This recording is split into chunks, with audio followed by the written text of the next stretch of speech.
Lac Sidi Moussa Walidia.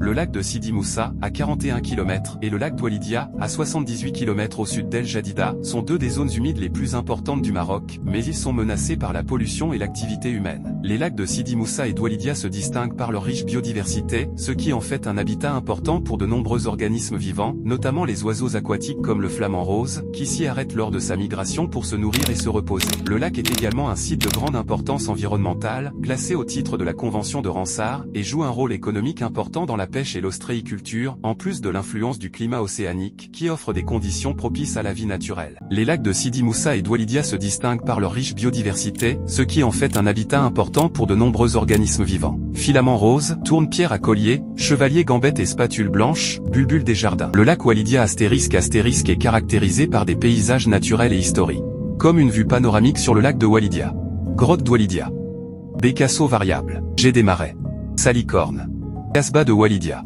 sanctuaire de Sidi Daoud Harar. Les écosystèmes lacustres, tels que le lac Walidia et le lac Sidi Moussa, sont des éléments essentiels de la biodiversité et fournissent des services environnementaux et économiques aux communautés environnantes. Cependant, ces systèmes sont confrontés à de graves menaces en raison de la pollution due aux activités humaines et des effets du changement climatique, qui entraînent la dégradation des habitats naturels et une diminution de la biodiversité. Le lac d'Walidia est confronté à de multiples menaces environnementales résultant des activités humaines et économiques, telles que l'agriculture intensive qui repose sur l'utilisation excessive d'engrais et de pesticides, et la surirrigation qui entraîne le rétrécissement des zones humides. La conversion des zones humides en terres salées, surexploitation des ressources en eau, la pêche et la collecte de coquillages sont autant de facteurs qui provoquent un déclin de la biodiversité et une perturbation de l'équilibre écologique. Face à ces menaces, un accord a été signé pour protéger le lac d'Walidia par Sa Majesté le roi Mohamed VI. Cet accord vise à élaborer un plan d'action intégré pour le développement durable de la région, en mettant l'accent sur la préservation du lac, la protection de son potentiel de production d'huîtres et la garantie de sa continuité en tant qu'écosystème vital. L'accord vise également à inclure le lac d'Walidia parmi les zones humides d'importance internationale, conformément aux exigences de la Convention Ramsar, assurant ainsi une plus grande protection à ce site environnemental unique. Pour préserver l'environnement du nouveau-né, plusieurs mesures importantes doivent être prises. Premièrement,